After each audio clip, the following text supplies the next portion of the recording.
when you take your daughter to under the chuppah. These are when you have a private dialogue with your God and you see a result, when you see hashgacha pratis. These are all spiritual moments which we all have, especially Jews. And those spiritual moments are in the Yisrael mode rather than the Yaakov mode.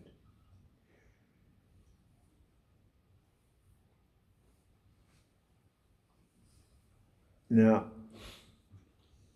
I'll come back to that, but what happened at the end of this fight was that the Malach touched the Gid Anosha.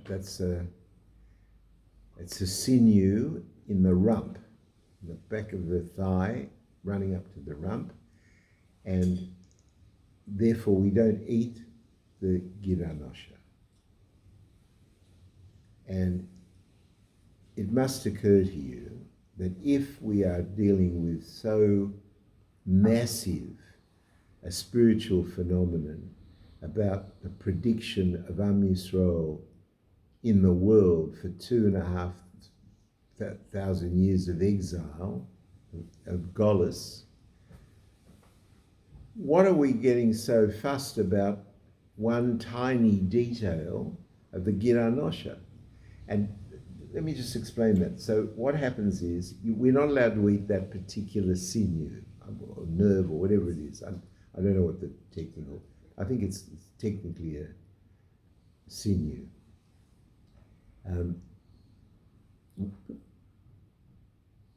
Now, most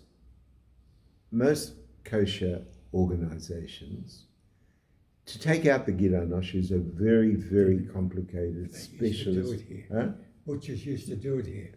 Well, a long time ago. Yeah, it's a very difficult thing to do. You need to be a very highly specialized shoiker to be able to do it, to the point that it's easier just to leave it alone. So we don't eat rump steak, for example.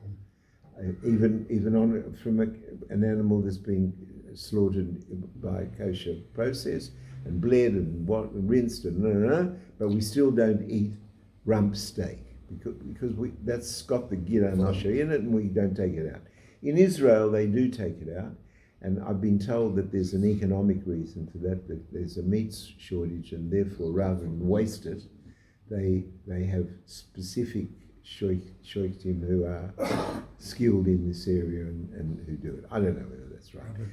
But I know one thing, that we don't eat the Gid Anosha. And the question is, if you're going to have such a momentous thing as this fight between, a human being and a malach, and this fight goes all night, and then at the end of the fight, the human being is victorious and asks the malach for a bracha, and the malach doesn't give him a bracha. There's this whole thing with the names and all the rest of it. And how are we going to remember that through history? Not with. Let's think how we remember everything else. Pesach, we have a meal, and we have everything in the meal is so heavy in significance. All the Yomim Tovim have big, deep backgrounds to it. This ought to be something which is so momentous an occasion. And what do we celebrate it with? Gid Anosha. What is apparently a tiniest little detail. Why? Because the malach touched him on that thing, and we're talking about a very small section of animal life, because, for example, the chicken doesn't. It's where at the top of whatever it is, there's a thing like a spoon. It's explained that the muscle of the bone, or that houses the muscle, or whatever it is in the shape of a spoon, and that's where it goes from. A chicken doesn't have that. Other creatures don't have that. So any creature that doesn't have that, it doesn't apply. So what are we so fussed about this Gid Anosha? So the Rebbe explains this. He explains that is exactly the point. That Am Yisrael need to bring the signal in exactly, precisely. The detail is critically important. Let me give you an example. let's say you like music. You love to listen to Bach. Now you can listen to Bach on your phone without earphones, and it's terrible, right? You hear the scratchy, treble, shrill noise that penetrates every corner of the house, and it's ugly.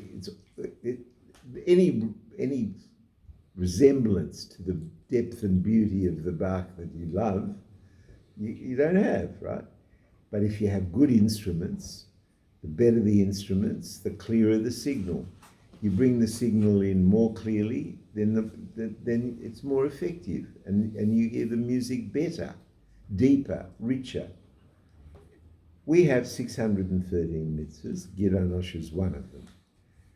Of those 613 mitzvahs, that's Rotzon Hashem.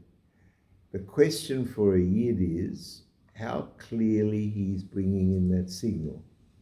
And that bringing that signal in is a matter of detail. It's not just a matter of, I'm a good Jew because I'm a good Jew in my heart, I feel good about other people, I try and do the right thing, I try and give a bit of tzedakah here and there. That's great. No one's taking that away from anybody. But that same person that says that has to understand that he needs to be on a journey where he needs to increase the detail of that signal, so that it's fine to be a good Jew who's only done this much till this year, but for goodness sake, if you're going to live another year, then you want that other year to be a level of improvement. It needs to be a level of improvement in learning your Torah and doing mitzvahs. And the more mitzvahs that you do, the more your life takes on meaning, and the more you are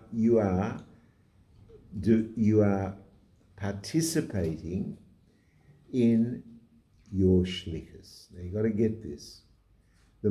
What is our shlichus as Yidden, as Jews? Well, let's start with human beings. What's our shlichus as human beings? To build a world which ultimately is going to precipitate a Gilui Elokus, a revelation of godliness in nature. The Gentiles have 7 Noachide laws in which to do that. They're stitched through much of their lives, those 7 things. They're very far-reaching. But Jews have 613 of those. And the more a Jew does mitzvahs, the more mitzvahs a Jew does, and the more one does those mitzvahs, the more he is completing his purpose in life. And the more he is completing his shlichus. And he is a shliach to build a dira b'taktoinim.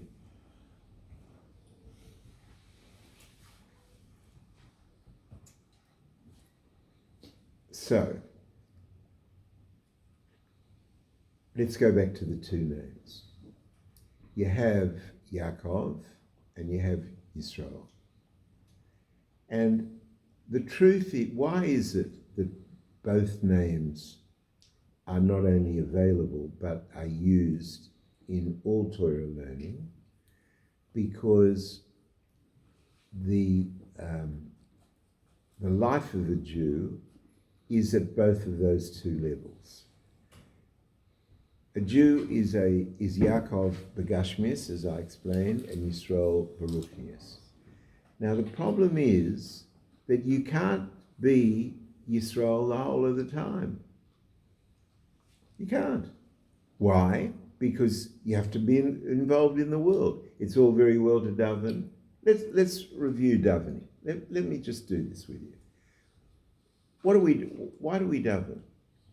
We daven, if you want to know the halakha, we daven because it's a replacement of the karbonos in the Beis HaMikdash. In the Beis HaMikdash, we brought twice a day certain karbonos, and when the Beis HaMikdash was destroyed, that twice a day was replaced by mincha and shachris. The davening of mincha and shachris. Only Shabbos Musaf and then Mincha Maariv? Musaf is only Shabbos, not during the week. Because today I went to train and did Mincha and Maariv. Yeah. I thought you said Musaf. No, Ma'ariv we're coming to. We're coming to Ma'ariv. Ma'ariv is a third davening, which was originally elective. It's now compulsory because it's Minig Yisrael, but the two parts of davening that replaced the Korbanos in the Beis HaMikdash was Mincha and Shachris. We replace it with that. That's what we learn why we daven, because we are replacing that Korbanos. We are going to God, to our altar, and we are saying, here is my Nefesh Abahamis, and I want to sacrifice my Nefesh Abahamis on my altar to you. That's what davening is at that level. What should you be doing when you daven? Now, obviously, if you have a siddur and you understand Hebrew and you know the layout of the siddur, you go through the siddur. But essentially, if you break davening down, it's as follows. First of all, you acknowledge to yourself, you have a consciousness raising session of reminding yourself that Hashem is infinite, and we're a speck of nothing we're everything, but we're a speck, and we remind ourselves of the enormity of the greatness of Hashem, which we can't measure, can't fathom, can't get our brain around, but we confront that every day to get our perspective right. Then, if you have any sense, you spend an appreciable amount of time every day understanding what you have to say thank you to God for.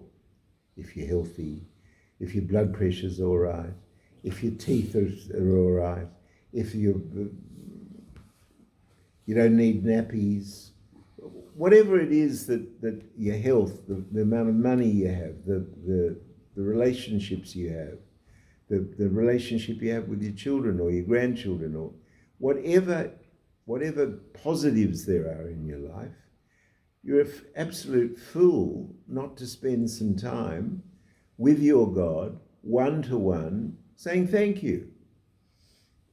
And it makes you feel better because it makes you identify the things that you should be grateful for, and you are grateful. At the end of the day, you are grateful for them. It's just that you don't think of, people are much more interested in thinking about why they don't have a Bentley than why their blood pressure's good, And if a moment's pause will tell you how silly the comparison is.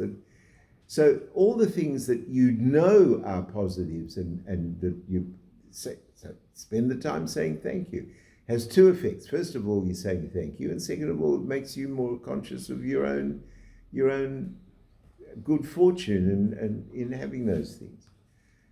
So once you've said thank you, you move to the next thing, where we are told that we not only are allowed, but we have to ask for what we need.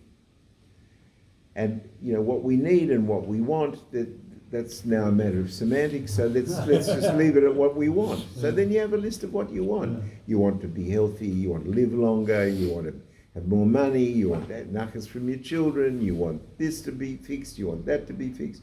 So-and-so's ill, you want to give tzedakah in order to try and make him well, and you're begging Hashem to help you with that.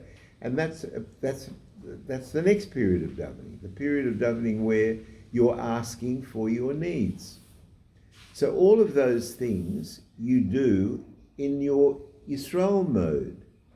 This isn't something that's Yaakov, this is Yisrael. And when you finish davening, if you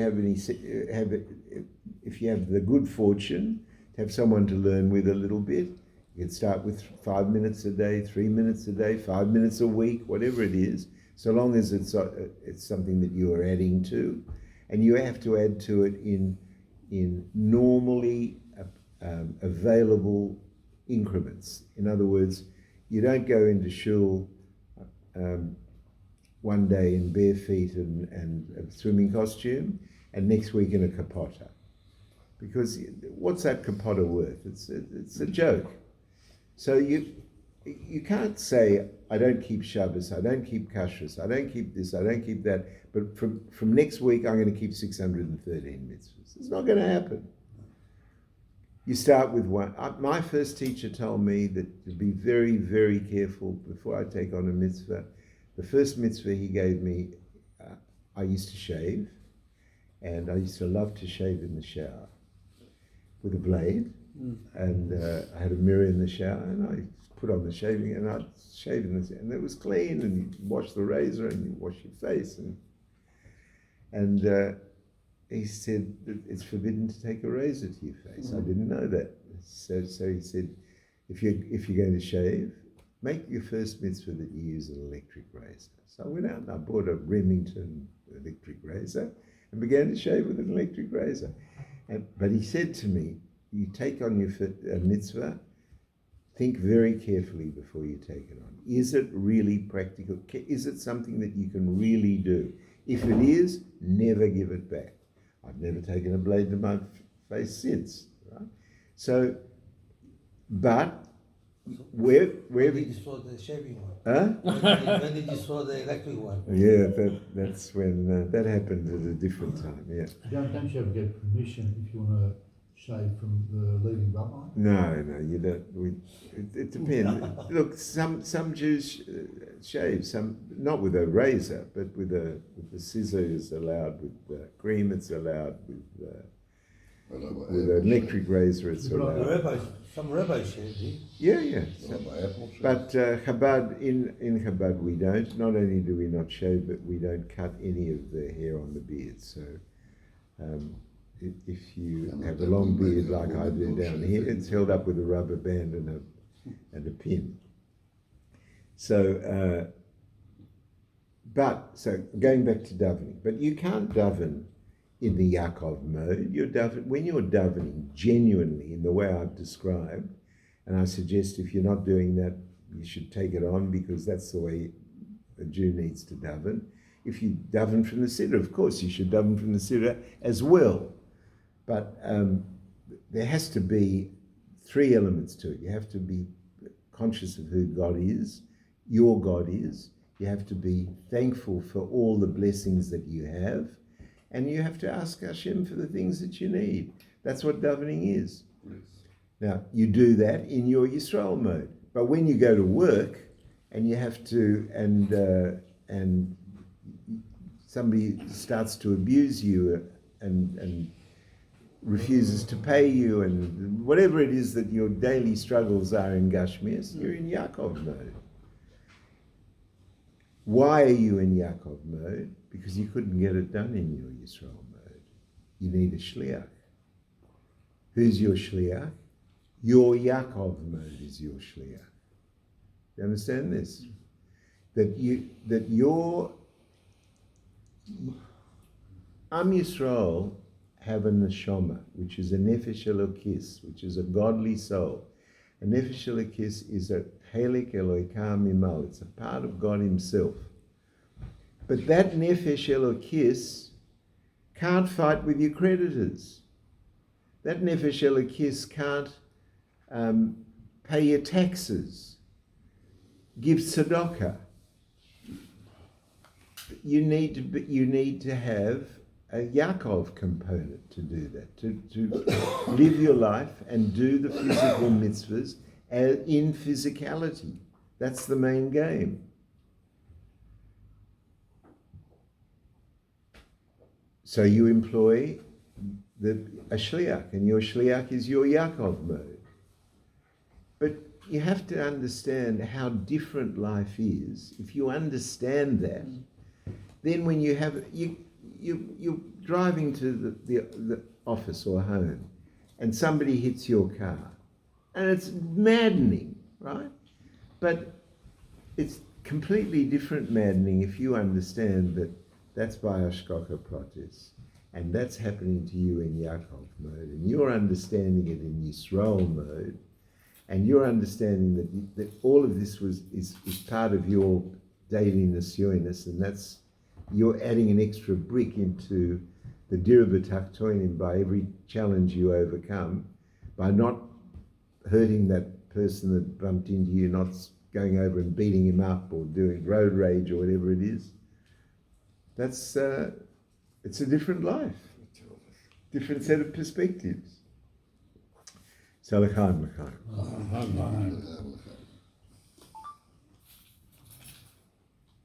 Robert, question. You have to turn that off. Yaakov had a circumcision. Of course. Isai had a circumcision. You, No, Isaac. Esav. Esau. Yeah, Of his course, brother. Of course. So he's a Jew. Of course. So he's all European, all a Jew, but they don't know about No, it. no. Of course he was a Jew. There was no Jewish